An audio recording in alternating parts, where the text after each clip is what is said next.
up, guys? Hey, my name's Cody. Welcome to our first episode of the podcast. It's got my friend here, Dylan. What's going I'm on, man? Dylan. What's up, Cody? Thanks for doing this with me. This is the first episode of the podcast, so I'm super excited. No, yeah. So I guess I kind of want to get into kind of what we both do. If you want to go ahead and start and kind of get this going. Well, yeah, I guess I'll introduce myself. So my name is Dylan Lineberger. I'm a student athlete at the University of Texas, but I'm also a real estate agent. I'm into investing, stock market, trading, crypto, all sorts of different things. But then I'm also an athlete and a student. So, what about you, Cody? What do you do?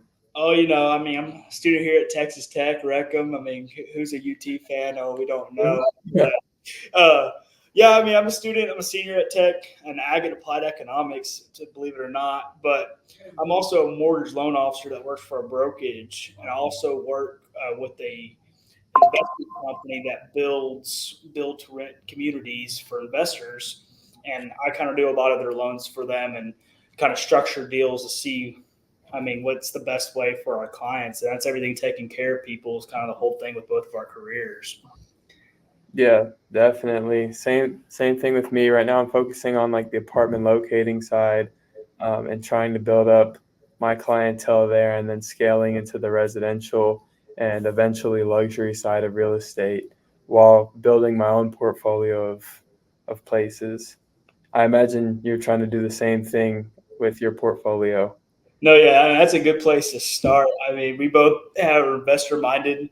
We're both in real estate. We sell, we give loans, we do that stuff, but it all kind of supports what our true goal is, and that's building a portfolio of investment properties. And because I mean, that's the best thing in today's economy. It's the safest investment that you can really have is just having real estate that you have renters that are paying down your mortgage principal every month, plus you're cash flowing off it. So it creates that passive income. And honestly, that's the way to build wealth. I mean, you'll see that the podcast is the blueprint to building wealth and living a successful life. I mean, that's kind of what this whole point is to help people like yourselves at home kind of figure out where do you get started. I mean, because it's a scary world. I started real estate 6 months ago, and I knew nothing coming into it. I mean, absolutely nothing.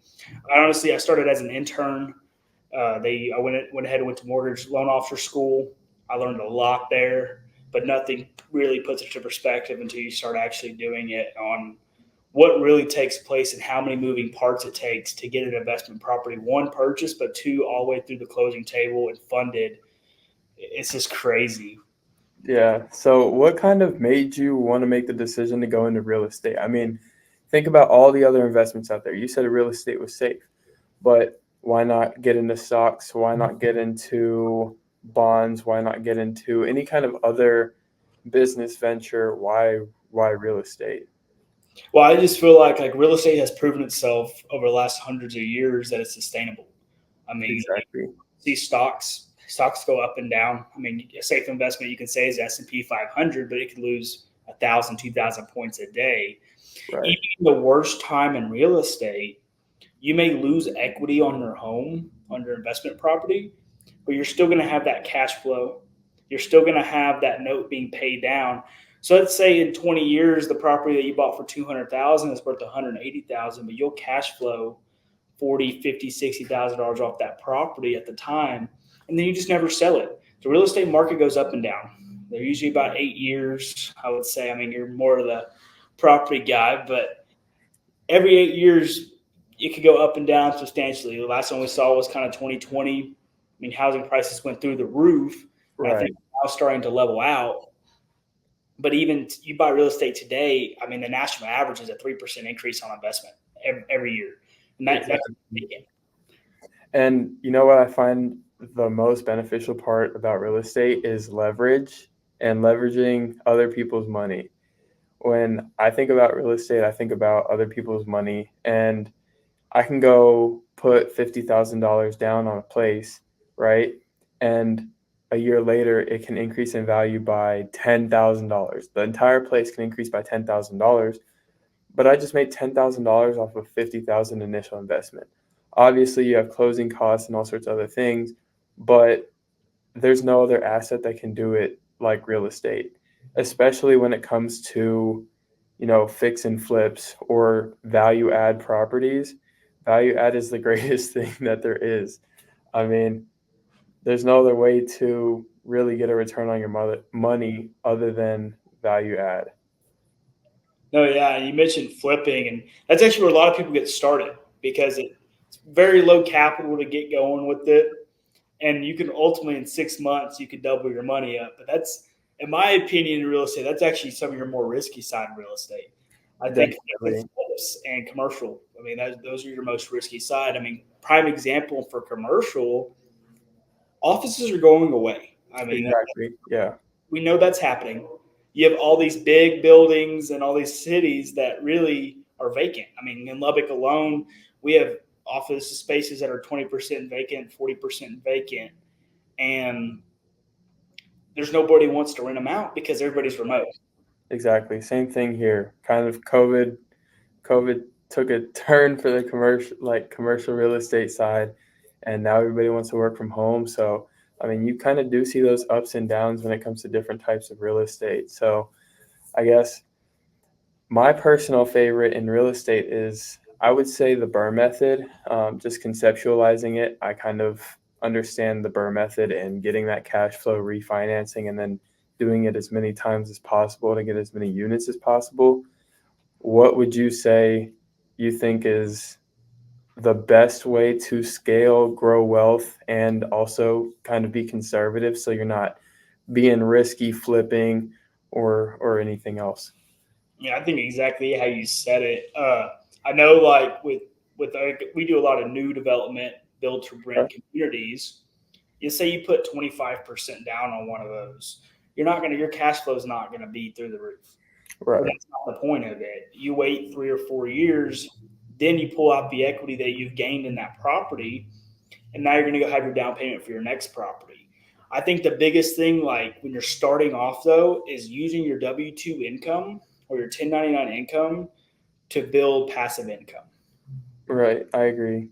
Live below your means, and when you're getting started, because once you get to that 15 to 20 property range, then you're able to have a little bit extra money, maybe not dump it all into real estate because you have enough equity built across all your properties. You go pull cash out of each property, go purchase more properties. I mean, the biggest thing is buying that first one. And I know, like, you're in the boat, I'm in the boat. We're both looking currently actually to buy our first properties. I know Dylan's a little bit ahead of me there. That's how you get started. It takes the first one, and you're going to have bad investments. I think that's a big thing not to sugarcoat in real estate. I said it's super safe because it is, but everything comes with a risk. So it's like, are you willing to lose a little bit of money to potentially gain a lot of money? Exactly. I agree 100%. And I mean, you kind of hit it on the head there. Is like real estate is kind of a patience game. A lot of people don't understand that. And when you said, scale into 50 or 15 to 20 properties while having a 1099 and a W-2, a lot of people just want to get in it and they want to kind of hit the ground running and kind of quit their job already, but they haven't even started yet.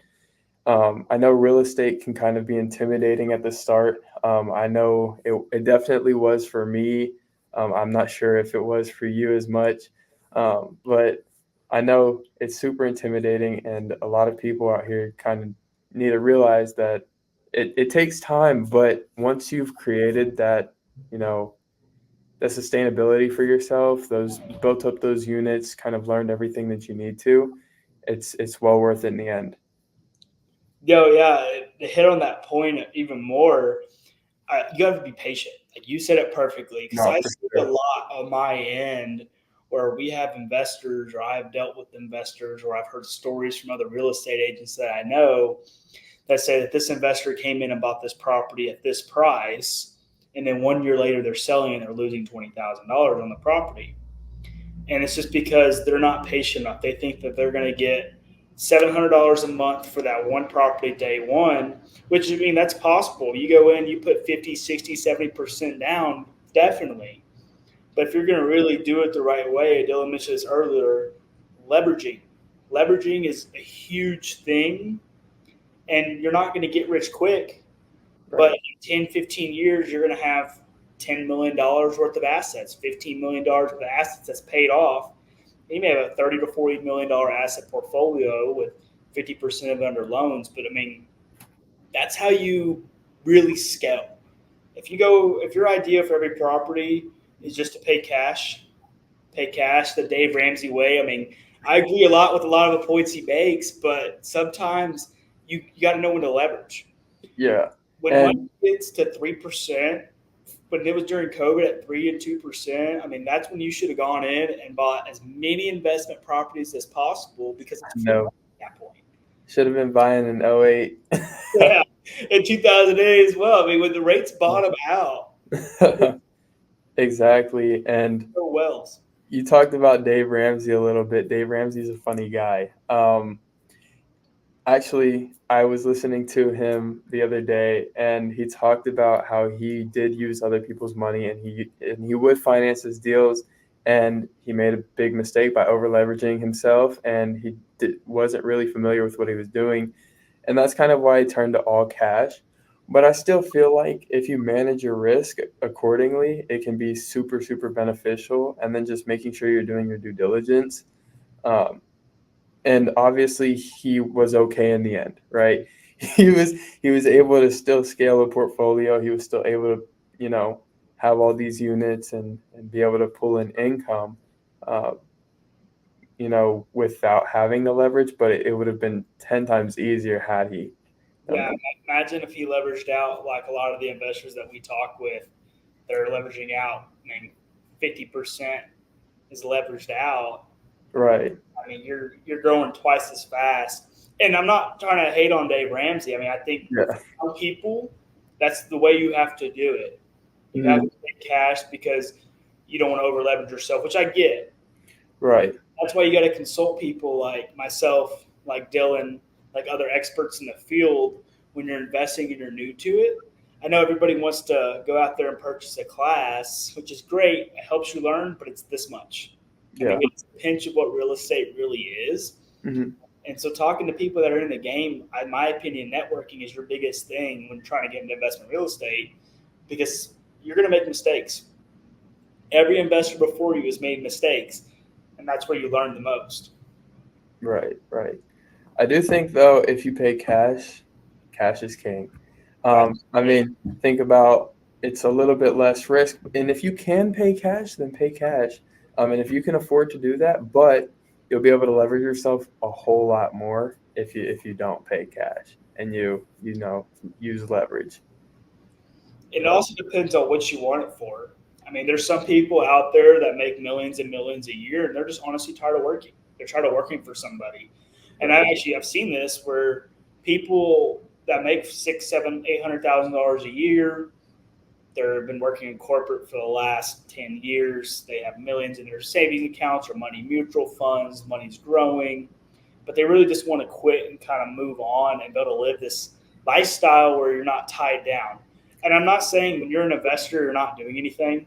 Investors, in my opinion, work some more than people do in their W-2 jobs. It is a constant work. Yes, you can hire property management companies. Yes, you can hire real estate agents to kind of do most of the work for you, but it's still a lot of work being an owner. But it allows you to have the freedom to kind of do whatever you want because you can work for anywhere with real estate. right, right. I mean, that's kind of what I see right now as an agent. I can kind of work I can work wherever I want to work. I think that's probably one of the greatest things about it. I can sit here at school and I can actually help somebody find a place. And I can still network with all sorts of people, right? I can be here in Austin, Texas, you in Lubbock, and we can still connect and we can still talk and share ideas. Oh, definitely. So I know you mentioned you're a student athlete. So what do you kind Right. of do? What's that? What do you do? You said you're a student athlete. You a football player or what? No, no, I'm a high jumper. I'm on the track team. So, um, we'll go back to high school. I started junior year of high school, high jumping. I played basketball my whole life. That was kind of my thing was basketball. And then shooting around in the gym one day, dunking a little bit. Track coach comes in and he's like, "Hey, come high jump for me. And I was like, I guess. So started doing high jump, started getting offers from some schools, interest, and all sorts of different things. Still wanted to play basketball, obviously, and that was always the goal. Uh, I only got D3 offers up north, uh, 40,000 to 60,000 in tuition. I wasn't gonna pay that just to go play basketball at a school where I didn't think the education would have fit me, and I would have had to move away from my family. So decided to come to UT, do track and field. So I've been doing it for 3 years, and I'm loving it. Yeah. You get offers for high jump from a lot of different colleges and stuff, or Well, so a lot of it was me actually reaching out to the schools first. okay. I would I would kind of reach out and email them. I kind of had like an email template. I was like, hey, my name's Dylan Lineberger. My GPA is 4 point whatever, whatever, right? I kind of want to jump at your school. And they're like, yes or no. And most of them said yes because I had good marks in high school. And half of those schools I didn't even want to go to. I was just emailing because I wanted the cool offers. So once I got Texas, and Texas was like, "Yes, we're on board. We actually have a spot that just opened up." I was like, "All right, let's go." But I probably got like 20 to 30 offers from different D1 schools, I would say. So what's like good? Like I know I'm not really a big track guy. So like are you winning like the state finals and stuff for Texas, or are you just above the average and that's what gets you into college track?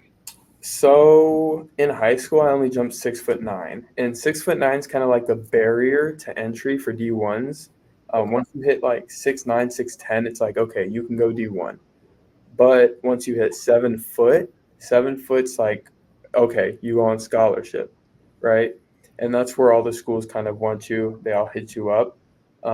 And I hit 6'9" in high school, and I wasn't winning any state meets or anything. State meets, you got to jump like crazy high. You got to jump like 7'2" plus, right?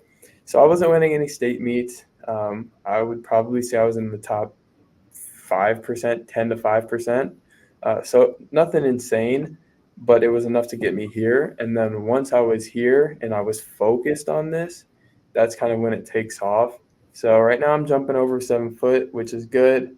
I want to jump 7'3". If I can jump 7'3" this year, I'll be good. I'll be happy with that because then I'll be in the top 5 to 10% again. So how does that work in college? Like, so does everybody on the team jump? Like all the jumpers, they jump every meet, or is it like you be take like two or three? It just depends on how you're doing in practice. Okay. Honestly, if you feel off in practice, coach is going to be like, all right, sit this meet out. If you haven't been jumping good, I remember my freshman year, I was so nervous. I was so nervous coming in. And coach was like, Dylan, look, you got to kind of get your stuff together. And I remember jumping like 6'4" my first meet, like putting up high school numbers, but like low high school numbers. And he's like, look, you're at a D1 now. Like, you got to put up these good numbers if you want to. So I remember he sat me out for a couple meets, and I was just here. I think he took two of our guys. And I'm sitting back like, I know I'm better than this. Like, I know I'm better than them. So um, then that's when he took me, and I was able to jump the next meets, and I did way better. But to answer your question, um, he usually takes the top two people that are jumping well. And if all three people are jumping well, we have three people on our team. If all three are jumping well, he's going to take everybody. So we can go 1, 2, and 3 and then get the most points. Okay, so it's like so it is a team sport. Right. So it's kind of, you go based off of points depending on the meet. So we've got like Big 12, or well, we're in the SEC now, but it'd be like the national championship or the SEC uh, championship, right? So all of the SEC schools will come and compete, and then whichever school has the most points will win. And if you get first place, you get 10 points. Second, you get 6 points. And then it kind of keeps going down from there. Um, and then actually, I think I got that wrong. Second is like 8 points. But anyways, it's kind of a team sport at the end of the day. It's like you kind of want all of your guys going. You want everybody competing because, most points, most people you have going to meets, better chance at winning. Definitely. I mean, I know like you're kind of your next step is like the Olympics if you move on past. Man, I don't know about that. Y'all send a lot of people to the Olympics every year. We do. But I mean, the next Olympics is in 4 years. We got Worlds in 2 years. By then, my knees are gonna be all messed up, bro. I'm gonna be trying to scale my portfolio by then. Oh yeah. I'm not gonna be worried about the Olympics. Honestly, that's a lot of work. I'm just here while I'm here. I'm gonna grind it out while I am. But Olympics, I'm trying to be the Olympics of owning real estate. Oh yeah. So what's kind of your goal? Like you graduate, you just go straight into real estate full time. Yeah, so once I graduate, it's going to be more of me trying to figure out how I can get as many properties as quick as possible that are good investments. Obviously, I don't want to get into anything as like bad. I'm going to maintain obviously my job as long as I'm going to need it. And I plan to get into luxury real estate. So try and be a market maker or be the top of my market. So want to be one of the top agents while I'm an agent until I am done doing that and I've scaled up a portfolio, then it'd just be managing that and then continually trying to grow it and eventually teaching it. So we're kind of doing that right now with the podcast, and I'm going to continue teaching people along the way, and kind of showing others as I do, kind of lead by example. I think that's a great thing that you're doing is leading by example. You're not going to tell anybody anything that you aren't doing yourself. But that would be the biggest thing is eventually to teach everybody because I see how valuable it is. No, yeah. And I mean, a lot of the guys that are doing these podcasts out here, they've made it. Right. They know, okay, I have $800, $1,000. Right. And I'm sure people are going to want to see this because they're going to want to see us at, I mean, I have one unit right now and you've got none, but you're about to get your first one and I'm going to get my second. So like we're starting at the very beginning, like from the bottom. And then once they see like in the future, once we have 50 plus units, they're going to be like, oh, okay. So it didn't just happen overnight. They kind of been doing this for a little bit, you know? It's going to take years. I mean, that's another big thing going back into real estate. It's like it takes so much time. And I know like a lot of investors I talk with, they're looking to get rich quick. Right. Because they see the lavish lifestyle that Instagram people are saying like, oh, I make $50,000 a month sitting in my bed, which is true. I mean, you can definitely do that in real estate, having investment properties, but that guy grinded or that girl grinded for years and years and years, many ups and downs before he got to that point where they can just lay in bed all day if they choose, please. But most of those people that are at that point, they aren't lazy. Yeah. Their mind is shifted to something else and they are grinding every day because it takes a really certain kind of person to get into real estate. Definitely like in the production side of it and the sales side of it, it's not easy. You're going to have 1,000 no's before you get that one yes. And Right. that one yes, 10% of the time is going to be something that actually works out. That's just how the game is. And you see these shows like Selling Sunsets and all these big time real estate shows. And these are broke. People are like, oh, I'm going to go be an agent now. You know how many agents are in the state of Texas? There's so many. It's so saturated.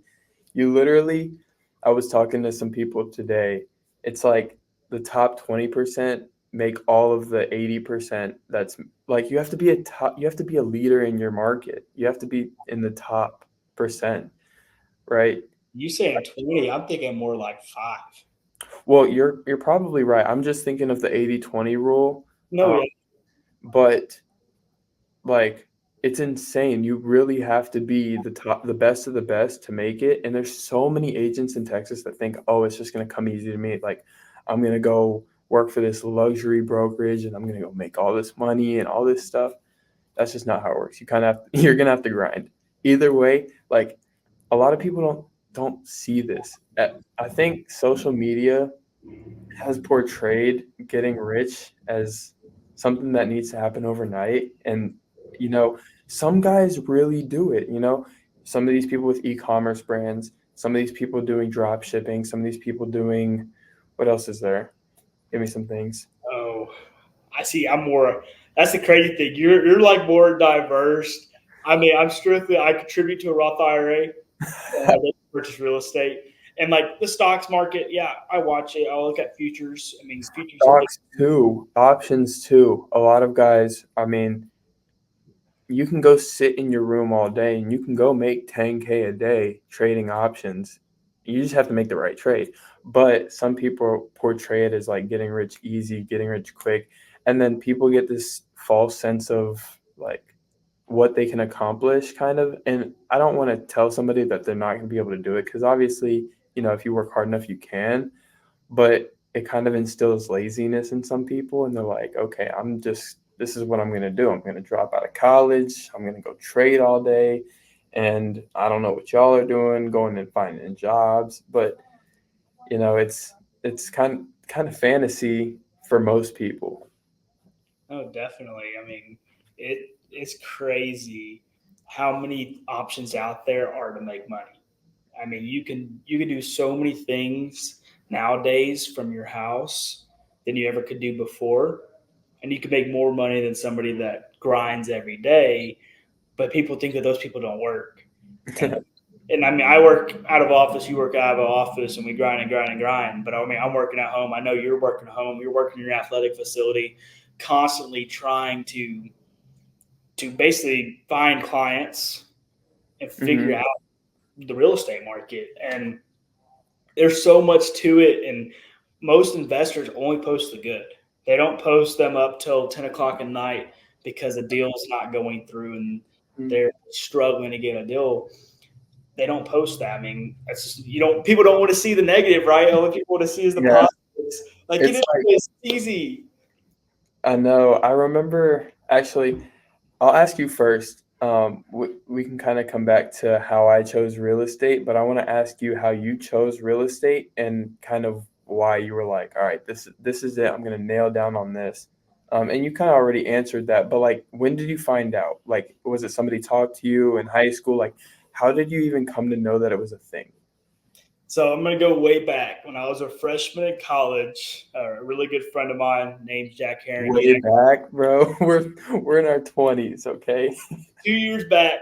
It felt like a long time ago. A lot's happened in between there. I mean, now I'm sitting here and I'm actually in the game, which I guess it hasn't been that long. But but yeah, so 2 years ago, I was actually at his house. He was about to graduate. Uh, he was going to go work for a bank. He started as an intern, as a credit analyst for him, and he kind of started talking about real estate and all kind of what he wanted to do. And he's like, I'm going to go be a credit analyst. I'm going to go be a loan officer. I was like, Hmm. oh, what's a loan officer? Kind of starts telling me. And then actually, so my girlfriend, Lexi, her cousin used to be a loan officer and he works for an investment company. And it's actually based here out of Lubbock as well. And I was just kind of going through. I worked for Texas Tech Meat Science or Raider Red Meats. I was a production guy every day, sweating, constantly cutting meat, getting it out to distributors, whatever. Hmm.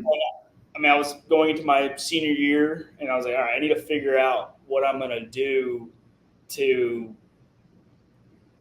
basically make a living in the future. And I mean, firefighting was always like, oh, that's all I'm going to do. I came to college. I was like, I'm going to be here for 6 months. I'm dropping out. I'm going to go to fire school. Well, I applied for Lubbock Fire, didn't get hired. Really? And I was like, okay. I mean, maybe this is God telling me that I just need Hey, to that could be the greatest thing to happen. I need to finish college. Like that's kind of I felt like in that moment is like, okay, I need to Yeah. finish college. Maybe there's something more out here. So that was the first time in my life I actually kind of looked outside of being a firefighter. I mean, that was my whole Mm. goal, my entire life, just be a firefighter. I don't Why really care. why'd you want to be a firefighter? So my dad's a firefighter. My grandpa's a Okay. firefighter. Kind of just comes natural. I felt like. I mean, my mom's a nurse. So I'm around that first responder, public service, helping others when I was growing up. And I was like, okay, like I'm just gonna do that. And I felt like because I knew it would come easy to me. Like I didn't want to struggle. And so Yeah. then okay, well, I need to look at open my eyes. Maybe there's something else out there that I would enjoy. And I think that's another thing too. I was like, oh, I'm gonna hate. I don't want to work in an office. I don't want to go run numbers for a guy all day long. So yeah, that was it. That was my life. But so then in February of last year, or I guess 24, I guess December of last year, we'll say, is when I really started looking into possibly getting into real estate. Kind of just wanted to learn more. That's how it really started. I was just researching and being, what are the kind of fields. I mean, I came across being an inspector, being an appraiser, being a real estate agent, and then the one who popped was a loan officer. What's up? Oh, I was gonna ask if it was like if you chose that for the money, because I mean I don't know how much firefighters make, but I wouldn't imagine they make a lot. Or No, I mean I wouldn't imagine they make an insane amount of money. they don't. You came into a field where the opportunities are endless. As a firefighter, I kind of feel like you get to a certain point and you may be capped. I could be wrong. Definitely, no, 100%. You're on a salary. I mean, you're get capped at a certain point, and that's what you make a year. And I mean, I'm definitely not in it for the money. Like, Okay. that was never an idea. That was not kind of what drew me here. It was more as like I want to have a little bit of freedom. That was firefighting would give me that freedom too. Right. And I wanted to have something where I'm still helping people, and I love to talk to people. I still want to interact with others, but I'm not a salesman. So, Right. so kind of like real estate, but being an agent's more sales. A little bit, yeah. Fees every day. Like, okay, yeah, it's worth $400,000. Sign my name on paper, turn it in. Didn't really want to be an inspector. I mean, that was kind of like that was my other thing. I was like, oh, I could be an inspector. That'd be kind of cool. Just go rip apart what a builder's done because they don't know how to build. Yeah. And the loan officer came up, and I was like, huh, what is this? So I really started diving deep into that. And push comes to shove, I started watching podcasts. The loan officer podcast is actually it's called, the TLOP. I Okay. started watching that podcast. And this Nice. guy is a loan officer for a long time. He's scaled, and he's doing really well. And then he's kind of just explaining how hard it is. And I was like, I like a challenge. And then I kind of got to this, I want a challenge now. Yeah. So then I reached out to Lexi's cousin, and he was like, yeah, I come get an interview. I interviewed with them. He ended up offering me an internship. So then in June, I started as an intern. And Oh wow. Is that where you're at right now? yeah, so I ended up, now I'm working with the company Okay. as an intern, but started as an intern with them. I was helping them out. I went to loan officer school. I went and took my test and actually passed it on the first time, which isn't that common. How long did that take for you to go through loan officer school? So the school was only, I think, 6 days. I think it was 6 12-hour days, 6 10-hour days. Dang, that's crazy fast. Yeah, it's not crazy long. It was a lot of work, and you have to pass like the exams. But the That's big like a lot of cramming, you would think. it's a lot of cramming. I definitely was every day. I got up at 7 a.m. and I did it until I was complete with the modules because it's time too. So it's not like I can do 5 hours one day, 10 hours the next. No, you have to get through chapter 1 through 3, and it's going to take you 10 hours. Oh wow. So it's super like. Why do they do that? Because for my license, you can kind of do it whenever. So But like for our electives, you can do that. Like our continuing education and stuff, you can kind of just come and go as you want. But for loan officer school, set by the NMLS, has said that no, if you want this, you're going to go to school and you have this many days to do it. There is other options out there now, and there was those options were new kind of when I was doing school, like a 14-day program. But for me, it's like I want to get it in and get it over with so I can start studying because that's the biggest Right. thing. You learn 10% of what's on the test actually in the course. More of it's reading, practicing. I'm really good at math. Math wasn't a problem. I knew that, so I kind of didn't really even think about the math section, but it was more all the laws. I mean, there's probably a 500-page book, I would say, that regards the laws just to overall originating. And then every single loan program has about a 400-page book that's just for that specific loans. And there's, I would say, probably 100 different loan types out there, and I offer over 80 of them. So definitely a lot of reading and learning. And then really, I just sat there and I take practice tests. I was just constantly just purchasing practice tests and doing them. Boom, boom, boom, boom, boom, boom, boom. Get them done. I finally started getting hundreds on the practice test. Oh, nice. okay, like I think I'm ready. So I scheduled my exam, and you have to have an 80 or you have to have a 75 to get your license. I came in getting hundreds on the practice test. I got an 82. Oh, It was scary. I was definitely on that 50th question, scared to click submit. Show your results right there. Like it wasn't like, oh, we'll let you know in a couple of days. No, it was like you're gonna walk out of this place either happy or bad. yeah, That's no, that's the scariest part is you knowing exactly what you're gonna get right when you're done. And were you able to go back and kind of check your answers, or is it like once you did it, you were yes. going? Same, yeah, same here. That's kind of how it was also. So yeah, And that's crazy. Did you have to do it through what website did you do it through? Was it like Aceable or so something? it was through it's called I think it's called the Mortgage Loan Officer School. Okay. Honestly, I don't exactly remember exactly. I think it's Mortgage Loan Officer Education, Okay. whatever. But super good guy that teaches it. That's the biggest thing I know when I was talking to people. They said, don't find a class that's boring because you have to listen to them talk and you really got to retain the information. Yeah. So it was definitely a lot of time and hours. And then I was a loan officer then. I was happy. Got Yeah. all my stuff submitted in July. Into June is when I actually got officially licensed as a loan originator. Dang, So good deal.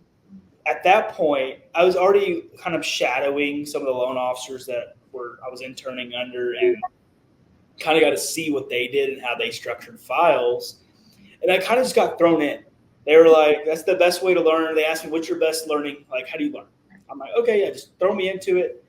Show me what to do one time. Let me make mistakes, and that's how we'll move on, and that's how I'll be successful." I mean, and they took it to heart. Yeah. Within the couple of weeks, I had different kind of files. I had stuff that most loan officers don't even offer that I was becoming an expert in. That's good. It was That's just good. They really kind of threw you in the fire and said, "All right, get to work."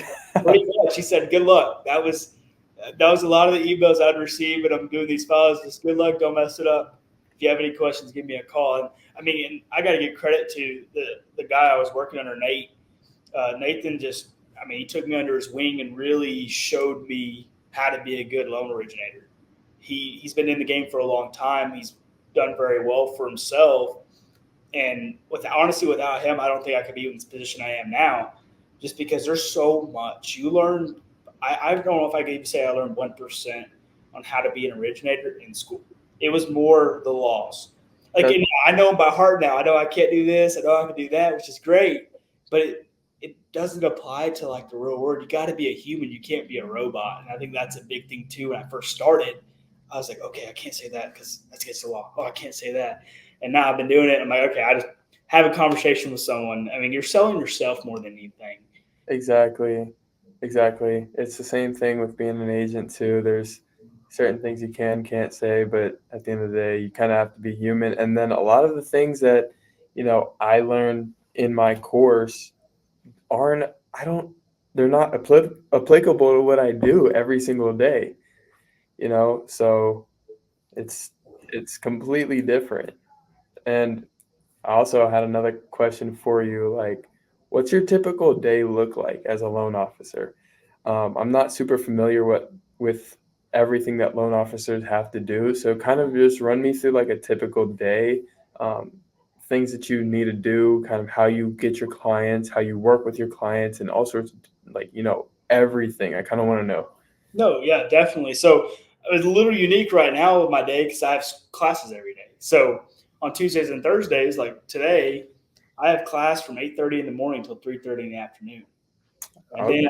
for that, but during class, I'm always doing stuff I don't need to be on the phone for, or I don't Yeah. need to talk to others. Like I'm getting files structured, I'm getting loan applications uh, cleared up a little bit and getting them submitted to underwriters. Like all this stuff I do. So I guess a typical day, I'll use like a Monday, Wednesday, or Friday. I have one class at 10 a.m. I'm up probably 7:30 in the morning, like to get a good workout in. And then I always take a look at all my emails. So anybody text me overnight, email me overnight. Any clients have any questions? Did underwriters get back with me? Did appraisals come in? That kind of stuff. And Mm, if anything's like urgent, I'll take care of it first thing in the morning. Then I like to go to class. It's kind of like my reset for the day. I feel like I get up and I get going. Some mornings, like this morning was a prime example. I worked for 2 hours before I even went to class because it just was a crazy day today. So then I go to class, kind of reset. Then I come up to the office. We have an awesome office here in Lubbock. It's just a standalone building, all glass, super nice, great community in here. And I always start by going and talking with our people that work with us. I always talk to the agents that work in our office. I always like to talk to our customer service representatives. And then I always just kind of go over to the other guys and see, hey, is there anything that came in that I need to take care of for y'all when it comes to the lending side? And these are guys that work with the investment company. Sometimes stuff comes in, it'll go to their email, not to mine. So I was just always double check with them, make sure they have nothing for me. If nobody has anything for me, kind of start my day. Usually it starts by going straight to the market. I would say I spend a good 30 minutes to an hour when I first get here, just catching up on what happened overnight. I know like with slow days, like sometimes it's only like 20, 30 minutes, but like on days like Fed weeks, when PMI data, CPI data, jobless data, all that data is coming into the market, it's really volatile. So then it's always just trying to be up to date on that. So I work with a lot of investors. If an investor calls me, hey, what's the market doing? I'm just going to be able to rattle it off with correct information. So then that usually it turns into, it's about probably, I'd say 11:30 to noon at that point. My calendar is always open. So sometimes I'll have calls scheduled with clients. Maybe I have a loan application call. Maybe I'm catching up with a client over their files and processing, and maybe the appraisal came in. So always making those calls, I like to make those calls kind of midday because I understand like a lot of people have to work. But at least I call and leave you a message. Now you know that, hey, I want to speak with you. You can give me a call back the rest of the day. I'm definitely going to answer and talk with you. And then after that, it's more getting in with talking with real estate agents. I talk with a lot of agents across the state of Texas. I try to talk to new agents every day. I'm honestly with school, I've definitely not done as much as that new agent talk. I'm trying to really hone in on the ones I've been talking with because I just don't have enough hours in the day, and I don't want to call an agent at 6 o'clock at night, 5 o'clock in the day because they want their day to be over. So I usually between like 12 and 3. Yeah. Majority of my time is just calling new agents, talking with old agents, and kind of getting clients. If I'm talking with clients in that time, I like to get on social media, see what's going on, see if there's anything cool I want to talk about. I mean, I post almost every day, if not every day, something goes out. So it's always just trying to add that value to other people's lives. Right. So then honestly from like 3 on for my days are where they get a little unique. It really depends on what's going on. So I work with investors across the nation. So some people are in California, West Coast time. I got people Mountain time, East Coast time. So my busiest part of my day is from like 3 to like 7. Oh, wow. So usually that's me calling new clients that have asked to speak with me. I do a lot of that from that 3 to 7 period. And it's always just kind of setting them up, seeing they're new to investing. They kind of want to see what options are out there for them. And my job kind of in that time period is to see what they can afford and what do they want. Do they want a cash flow? Are they looking just to build an asset? And another unique thing with me, I'm a specialist in non-recourse loan writing for IRA accounts. So you can actually write a loan out of a self-directed IRA. And that's something that I've just become an expert on because I do a lot of those files. I mean, so explain that to me. I've never heard of that before. So kind of just, explain that to me because I've never heard that before. So an IRA account, you all know that's an investment account. You can also do a 401k. So it's called a self-directed IRA or a 401k. So it's self-directed. Basically, a lot of times I see like people left a job with the 401k or IRA and it's matched. Well, they left, so now they have to move that money somewhere else to avoid the penalty. So then they'll move it to a self-directed account. There's a lot of good custodials out there. A custodial basically is someone that manages the money. They're like a profile manager. Okay. But they don't have any powers. They're not like Charles Schwab where they go do investments for you. You have to be the one that does the investments. So most time self-directed IRA accounts are used for like precious metals, gold, silver, real estate, maybe banknotes, stuff like that. That's a little unique that IRAs normally can't buy. Okay. But then it's like came to this point. This was a long time ago, way before my time. Like, well, what if we could leverage out of those accounts? Yeah. So then that's where the non-recourse loan kind of came into play, because non-recourse already existed on the commercial side. Hmm. But this is where now it started existing more in like the personal investment side. So there's a lot of guidelines when it comes to IRA loan writing, because you can't, as the IRA owner, you can't have any contact with the property. So you have to have a property management team. Okay.